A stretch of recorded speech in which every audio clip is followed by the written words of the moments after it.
Ya, Anda kembali di diskusi bersama saya Bayu Andrianto. Tadi sejumlah narasumber atau 3 narasumber sudah memberikan paparannya. Nah, sekarang dari rekan-rekan media juga sudah menitipkan pertanyaan, terutama juga dari masyarakat yang ingin bertanya langsung nih.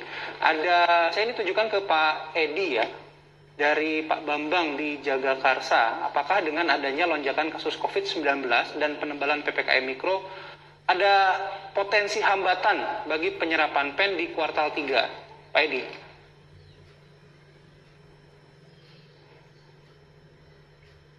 Baik Mas Bayu, terima kasih pertanyaannya tajam sekali. Tentu saja kita tidak bisa memungkiri bahwa pembatasan PPKM ini intinya memang menjaga jarak, mengurangi kerumunan ya pada dasarnya, yang tentu saja berpotensi dalam kelancaran penyaluran bantuan, baik proses pendataan dan juga proses pencairannya. Proses pendataan itu ada di dinas-dinas, kemudian proses pencairan nanti itu ada di perbankan. Dari sisi pembiayaan lain nggak ada masalah hemat kami, karena maksud kami dari kredit program, KUR, dan lain-lain tidak ada masalah karena dilakukan relatively cashless lah. Nah, tapi kalau memang yang untuk BPUM ini kita harus tetap waspada. Contohnya kemarin saja sebelum kuartal ketiga kita hadapi melonjaknya kasus di Jawa Tengah, terutama di beberapa kota Kudus, Semarang, Demak, dan lain-lain, Jepara, itu kita langsung berkoordinasi dengan dinas setempat dan di hold dulu seminggu.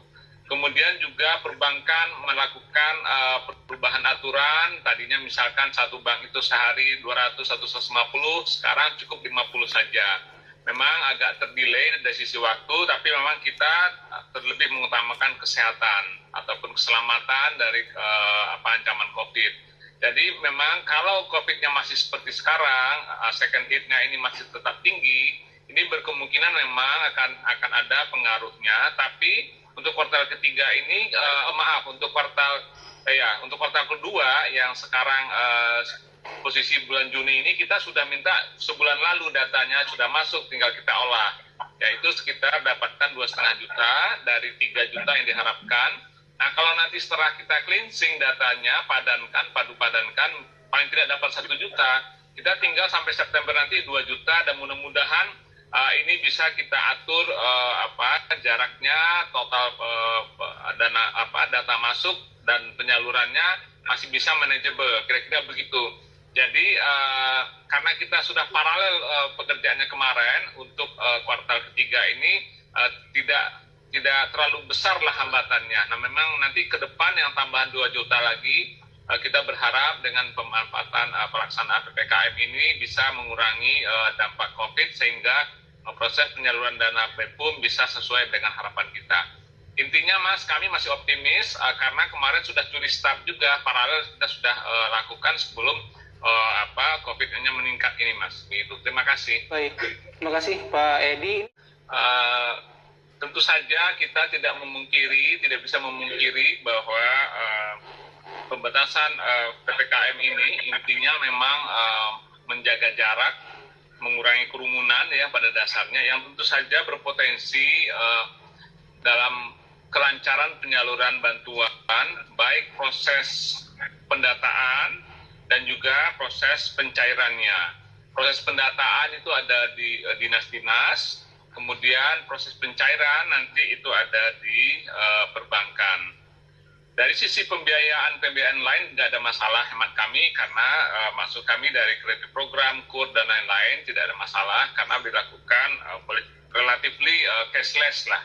Nah, tapi kalau memang yang untuk BPUM ini kita harus tetap waspada. Contohnya kemarin saja sebelum kuartal ketiga kita hadapi melonjaknya kasus di Jawa Tengah, terutama di beberapa kota Kudus, Semarang, Demak, dan lain-lain, Jepara, itu kita langsung berkoordinasi dengan dinas setempat dan di hold dulu seminggu. Kemudian juga perbankan melakukan perubahan aturan, tadinya misalkan satu bank itu sehari 200 atau 150, sekarang cukup 50 saja. memang agak terdelay dari sisi waktu, tapi memang kita terlebih mengutamakan kesehatan ataupun keselamatan dari ancaman Nah, jadi COVID. itu teman-teman Jadi memang update penyaluran COVID-nya masih BPUM seperti atau banpres sekarang, 1,2 second juta hit-nya ini di masih tetap tinggi. masa Ini PPKM berkemungkinan Mikro memang Darurat akan ini ya. ada pengaruhnya. Nah, Tapi coba kita untuk dengarkan kuartal lagi ya, ketiga takutnya ini, saya salah untuk paham. kuartal Dan mohon untuk kuartal dikoreksi kedua ya bila ada yang sekarang, posisi bulan Juni ini kita sudah minta sebulan lalu datanya sudah masuk, tinggal kita olah, yaitu sekitar dapatkan 2,5 juta dari 3 juta yang diharapkan. Nah, kalau nanti setelah kita cleansing datanya, padu padankan, paling tidak dapat 1 juta, kita tinggal sampai September nanti 2 juta, dan mudah-mudahan ini bisa kita atur jaraknya, total data masuk dan penyalurannya masih bisa manageable, kira-kira begitu. Jadi karena kita sudah paralel pekerjaannya kemarin untuk kuartal ketiga ini tidak terlalu besar lah hambatannya. Nah, memang nanti ke depan yang tambahan 2 juta lagi, kita berharap dengan pemanfaatan pelaksanaan PPKM ini bisa mengurangi dampak COVID sehingga proses penyaluran dana BPUM bisa sesuai dengan harapan kita. Intinya Mas, kami masih optimis karena kemarin sudah curi start juga, paralel kita sudah lakukan sebelum COVID-nya meningkat ini Mas. Gitu. Terima kasih. Baik, terima kasih Pak Edi.